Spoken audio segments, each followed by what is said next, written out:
Iniciamos hoy la presentación de una serie de personajes nacionales con quienes aspiro a que hagan un análisis del primer año de gobierno del presidente Petro. Este primer año se cumplirá el próximo lunes. Nuestro primer invitado es el general Óscar Naranjo, uno de los más prestigiosos hombres de seguridad de Colombia. Fue director de la Policía Nacional y es considerado el más respetado general con quien ha contado la Policía Nacional. General, gracias por aceptar esta invitación. Yamil, buenas noches. Muchas gracias por la invitación. ¿Qué le ha parecido a usted en materia de seguridad, de orden público, el primer año de gobierno del presidente Petro? Yamil, déjeme, para responder esa pregunta, decir en primer lugar que a un año del gobierno del presidente Petro habría que valorar la fortaleza institucional que ha significado para la democracia colombiana haber dado tránsito a un gobierno elegido popularmente de izquierda, una situación inédita. Para muchos analistas en el pasado pronosticaban desastres y realmente había un panorama desastroso hacia el futuro. Yo digo que hoy la institucionalidad está respondiendo de manera sólida a estos retos. Las cortes están funcionando, el Congreso funciona, los medios de comunicación están haciendo la vigilancia y la fiscalización, y yo diría que en esos términos este no ha sido propiamente un año fácil, ha sido un año de transición que de un gobierno como el que representa el presidente Petro, que hizo oposición históricamente y que su lógica es la de un activismo crítico, llegar a gobernar ha significado, yo diría, una curva de aprendizaje que no termina, porque a veces tengo la impresión de que hay un comportamiento del propio señor presidente de la República y de sus ministros más como activistas políticos que como gobernantes responsables de la totalidad de los colombianos. Pero a pesar de eso, digo, la institucionalidad es una garantía para todos los colombianos. Ya en materia de seguridad, habría también que decir que la violencia y la inseguridad en Colombia son una especie de tragedia histórica. Arrastramos con ella muchos años y hemos tenido altibajos, altas y subidas de violencia. Yo echo de menos realmente lo que experimentamos en el año 2016, el año en que se firmó el acuerdo que puso fin al conflicto con las FARC, donde se registró una caída formidable de indicadores que habían sido una verdadera tragedia. Los secuestros disminuyeron, los homicidios disminuyeron, los incidentes con minas antipersonales disminuyeron y en general, en ese momento, realmente llegamos a experimentar una situación inédita en materia de seguridad y violencia. ¿Qué ha pasado en este gobierno? Uno diría que en términos de violencia, si se mide estadísticamente, los homicidios están más o menos estabilizados y controlados. La cifra del Ministerio de Defensa a junio de este año, es decir, el primer semestre, muestra una reducción del 3%. Pero a pesar de esa reducción, impacta mucho, produce mucho dolor ver que el número de masacres ha aumentado y que el número de víctimas asesinadas en masacres también ha aumentado, con lo cual hay una tragedia y un impacto especialmente en áreas rurales. Y por otro lado, en materia de seguridad, yo diría que los indicadores realmente se corresponden a esta percepción que tiene hoy la ciudadanía. Un incremento en los hurtos y en general un deterioro de la seguridad urbana que realmente tiene en zozobra a muchos ciudadanos que realmente no se sienten ya seguros en el espacio público. Es decir, señor general, primero, se ha ganado mucho en materia de institucionalidad, pero segundo, el orden público no va bien. Lo paradójico, digamos, y yo tengo que hacer una mención frente al gobierno del presidente Petro. Cuando el presidente Petro pone en el centro de la política como un valor superior, un propósito superlativo, que la vida sea el bien sagrado a proteger y Colombia sea una potencia mundial de la vida, esa afirmación no se está correspondiendo con lo que estamos viendo en los campos y en las ciudades. Yo creo que el conjunto, digamos, del gobierno, de la institucionalidad, tendría que acompañar con mayor énfasis ese postulado de política que para mí, digamos, poniendo... Pero perdón, general, digo usted, ¿no está correspondiendo o está correspondiendo? No está correspondiendo. Ahí hay una gran contradicción. ¿Cómo defraudar, digamos, ese propósito del presidente, que es una especie de obsesión sobre el cual ha montado toda la política del gobierno, con acciones que no están correspondiendo, digamos, a ese llamado para que Colombia sea una potencia mundial de la vida?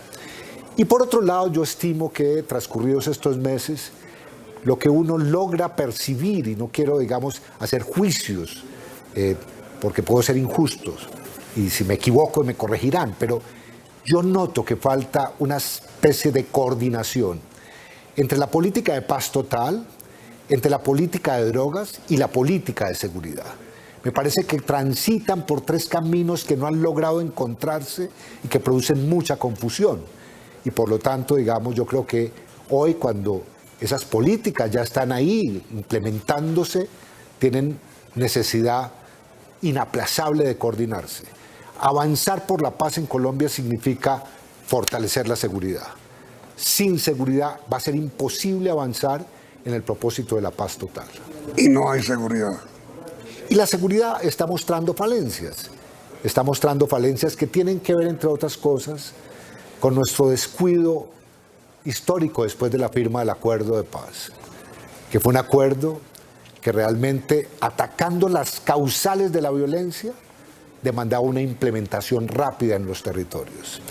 Y hay que reconocerlo, han pasado ya varios años desde que se firmó ese acuerdo y el control territorial del Estado no llega a unos territorios donde grupos criminales, grupos armados de distinta índole siguen sometiendo a las poblaciones a unas condiciones infrahumanas de confinamiento, desplazamiento o de muerte. Yo diría que avanzar en seguridad, Yamil, pasa por acelerar la implementación del acuerdo de paz. Ahí hay un recetario amplio que ataca las causas sociales, pero que también llena vacíos para que la seguridad, a través de un control territorial integral del Estado, realmente alivie la situación y proteja a esas comunidades. Muchos sectores, en general, han dicho que la paz total en Colombia no será posible mientras no se negocie con el narcotráfico. ¿Usted cree lo mismo? Yamid, yo sé que la afirmación de una política basada en la paz total puede resultar ciertamente maximalista. Es una aspiración muy grande. Pero yo prefiero esa aspiración grande de paz total a políticas que negaban la posibilidad de paz. Y en ese sentido valoro, digamos, el propósito del gobierno. Y por otro lado, valoro también que en consideración de lo que significa la paz total se abran dos carriles. El carril de sometimiento a estructuras de crimen organizado ante la justicia y el carril de negociación política con los grupos que todavía arrastran, digamos, unas características insurgentes, guerrilleras y que son de otra naturaleza, aunque se hayan financiado el narcotráfico, hay que decirlo también. Pero me parece que las dos vías son correctas. La claridad, para que no se confundan esas dos vías, demanda que el gobierno haga mucha pedagogía de lo que significa el sometimiento y la negociación con las guerrillas. Pero entonces, general, con el narcotráfico, dice usted, sometimiento, no negociación. Como ha dicho el gobierno, es una conversación sociojurídica y eso significa que no hay negociación política. Es una conversación para ver de qué manera, a través de un sistema que cree unos incentivos al sometimiento de ella, estos criminales se desarmen y se desmovilicen y que los máximos responsables, digamos, terminen en las cárceles. Eso me parece que es un camino que no es incompatible con el ataque a esas organizaciones, porque también hay que decirlo claramente, Yamid, la frase que puede sonar muy odiosa, un poco brusca, de garrote y zanahoria frente al crimen organizado, lo digo después de haber tenido 38 años de experiencia combatiendo el crimen, es una fórmula que hay que aplicar. Uno ofrece sometimiento a la justicia, pero no disminuye las tareas de persecución contra esas estructuras. Pero entonces, en general, este primer año de gobierno le muestran a usted que sí va bien Colombia en materia de la búsqueda de la paz total, o que no estamos bien. Yo creo que ha habido, digamos, un proceso de aprendizaje. Creo que ha habido también una especie de proceso de ensayo y error. Algunas cosas terminan simplemente en anuncios. Y lo que digo es que valoraremos si vamos bien o mal a partir del 3 de agosto, cuando se ponga en plena vigencia el cese con el ELN. Ese cese, a pesar de todas las discusiones que pueda haber y de toda la controversia que hay, yo estimo ha sido un cese construido con cuidado, que ha implicado unas fases previas de preparación, de pedagogía, y que el 3 de agosto deberá ponerse en marcha. Los colombianos podremos valorar la seriedad de ese cese, y yo esperaría, en beneficio de todos los colombianos, que haya un alivio a las comunidades que están siendo más martirizadas por la violencia en los territorios. Si el cese sale bien, yo diría que la paz total empieza a tomar un rumbo correcto. Estamos hablando, general Naranjo, sobre este primer año de gobierno del presidente Petro. Usted acaba de utilizar una palabra que es aprendizaje. Le pregunto, ¿está el presidente en proceso de aprendizaje para gobernar? Yo creo que el presidente tiene claridad de a dónde quiere, digamos, conducir el país. Él se preparó desde su orilla política y por eso, digamos, construye una plataforma basada en Colombia, potencia mundial de la vida, con 2 ejes: justicia ambiental, justicia social. Pero claro, eso necesita implementación y ejecución. A mí me parece que la velocidad que le imprime el presidente a la política gubernamental marcha aceleradamente versus la lentitud con que sus ministros ejecutan esa política. A mí me parece que hay un déficit, hay una gran brecha en lo que el presidente anuncia y lo que realmente se hace. Entonces, en el anuncio o en la promoción que hicimos sobre el balance del primer año de gobierno del presidente Petro, dijimos: nuestros invitados dirán lo bueno, lo malo y lo discutible. ¿Qué es lo bueno? Dígame, general, después, por favor, un corte de concierto. Primer año de gobierno del presidente Petro. Lo bueno, lo malo, lo discutible. Lo bueno, señor general. Lo bueno, el planteamiento político que el presidente le propone a los colombianos. Que la vida sea realmente protegida, que la vida sea un valor, como diría el profesor Mocus, sagrada. Segundo, que se busque la paz total, que se busque la paz. Y tercero, que haya, digamos, ajustes para que realmente comunidades que han estado muy excluidas de los circuitos económicos, sociales, de empleo, realmente tengan mejores oportunidades. Los anuncios, yo digo, muy difícil estar contra ellos. ¿Quién va a estar contra la paz total? ¿Quién va a estar contra la vida? ¿Quién va a estar en contra de la justicia social? Lo discutible que... No, perdón. ¿Usted cree, con todo respeto, que ha habido más anuncios que gobierno? Yo creo que el presidente, como dije antes, hace unos anuncios que pueden ser controversiales, que están marcando la agenda, pero que no se acompañan con hechos. Me parece que hay más anuncios que hechos. ¿Piensa usted, general, que falta ejecución? Yo lo creo, y así lo están mostrando distintos informes. Recientemente un medio de comunicación mostró en qué términos anda la ejecución presupuestal. Y realmente estamos ya a mitad de año. Ha habido una reforma tributaria, hay una adición presupuestal. Uno lo que esperaría es que este año, donde hay una especie de rezago en la ejecución del presupuesto, en este último semestre se recupere. Pero francamente creo que faltan más acciones frente a los anuncios que hace el presidente. Cuando usted habló al comienzo de la institucionalidad, ¿se refería a que no ocurrió la ejecución de una izquierda extremista, como algún sector pensó. Sí, muchos sectores realmente vaticinaron tiempos muy tormentosos para Colombia, como que llegaba un gobierno de izquierda con un líder como el presidente Petro y pasaba por encima de las instituciones, y realmente no ha sido así.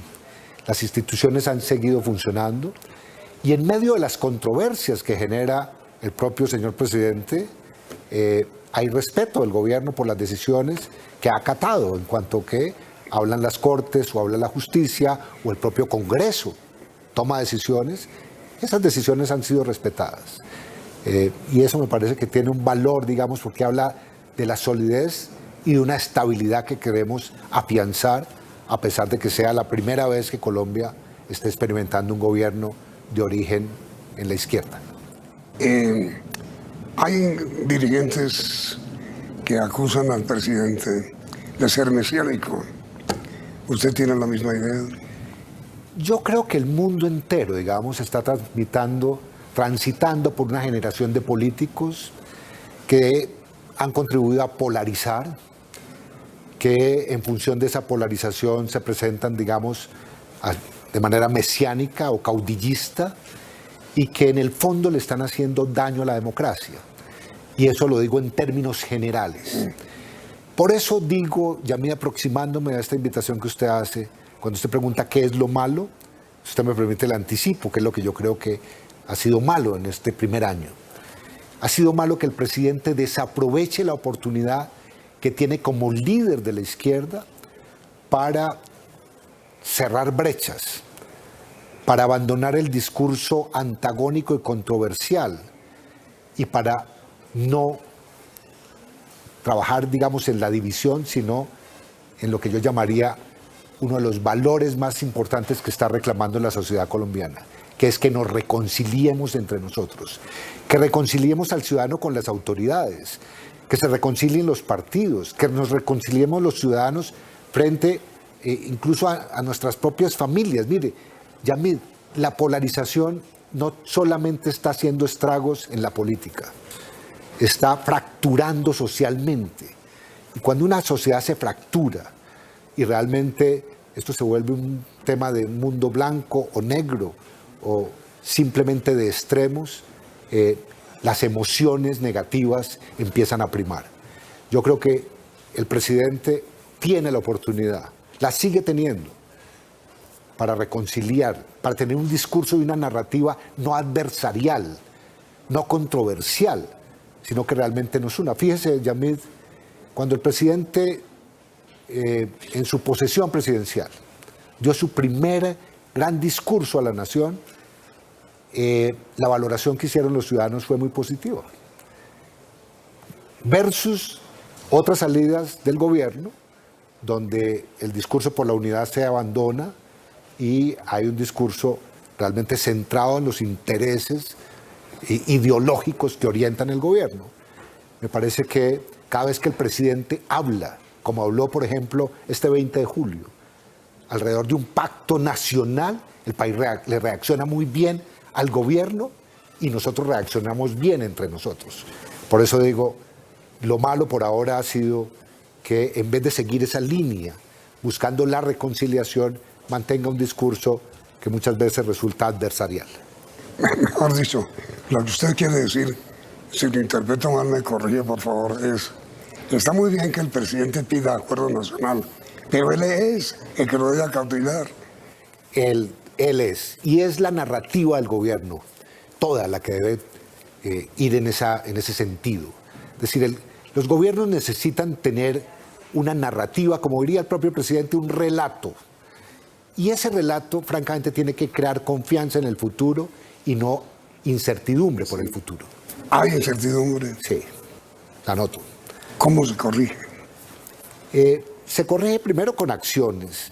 Se corrige mejor mostrando las cosas positivas que hace el gobierno. Porque para ser justos, digamos, cualquier gobierno llega con la intención de acertar.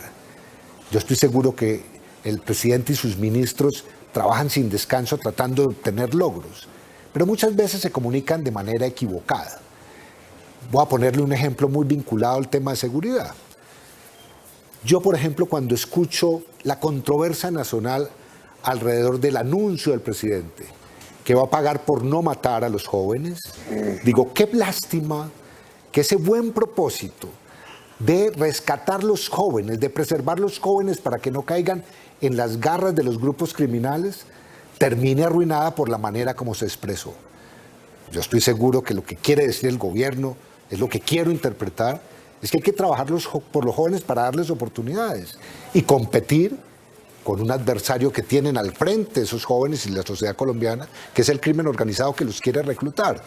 Pero si se dice de esa manera y se comunica mal, esas ideas nacen en unos huracanes que realmente las van diluyendo. General, mire, el presidente Petro comenzó gobernando con una coalición. Hoy no gobierna con coalición.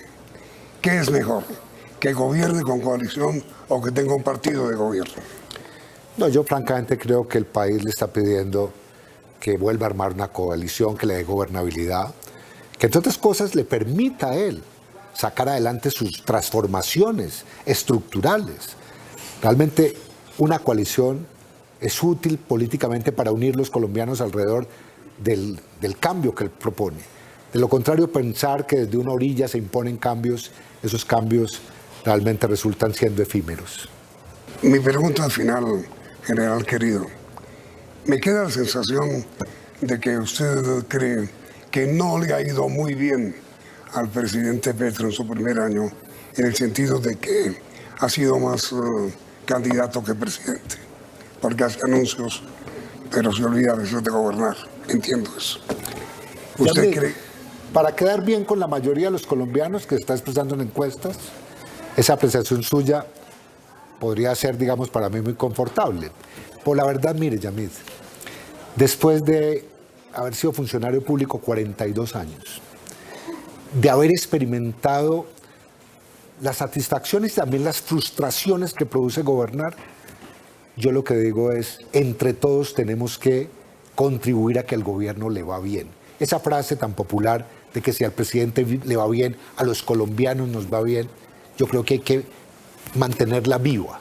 Y por lo tanto, hay que criticar, no se pueden admitir cosas que son deficitarias, pero tampoco se puede ser fatalista y apocalíptico. Yo creo que este primer año es un año que al presidente y a su gobierno le dejan grandes lecciones. Y uno lo que pediría, digamos, es que esas lecciones sean vistas, asimiladas con humildad. Lo que veo en América Latina, lo que uno ve en el mundo, son líderes soberbios, vanidosos, que realmente están destruyendo la política. Hoy más que nunca, un presidente como el presidente Petro, que viene de donde viene, que es un ejemplo, digamos, formidable para señalar que Colombia abre espacios a quien está en la legalidad y abandona el uso de la violencia. Él lo sabe bien, la humildad es hoy una necesidad para los colombianos, que el gobierno sea humilde y aprecie las críticas sin tomarlas de manera personal. ¿No considera usted al presidente Petro ni soberbio ni vanidoso? Tiene salidas, digamos, que a uno le impresionan porque en política las formas son muy importantes. Digamos, déjeme decirle esto, viniendo de un mundo disciplinado como es el de la fuerza pública, la puntualidad, por ejemplo, es una calidad de alguien respetuoso. Y entonces hablo con amigos, hablo con ciudadanos que interpretan que la impuntualidad es irrespetuosa. Y uno diría, qué bueno que quienes están detrás del presidente ayuden a que esas formas realmente correspondan a lo que el país espera y demanda de un presidente que además, hay que decirlo, digamos, yo sé que a mucha gente no le gusta, tiene el mérito de venir de donde viene, de haber desafiado al establecimiento, haber estado en una organización subversiva, haber hecho la paz, haber sido leal a la democracia y haber hecho carrera política en democracia. Él necesita, digamos, una compañía cercana, un círculo cercano de gobierno que realmente también le ayude a que forma y contenido se correspondan. La valoración clásica de los griegos de que ética y estética hacen a la perfección es lo que uno quisiera para un presidente en Colombia. General Óscar Naranjo, Muchísimas gracias por haber aceptado su invitación. Le agradezco infinitamente y espero que sus palabras sean bien escuchadas. Muchas gracias, Yamil. A usted, Bernardo. Gracias.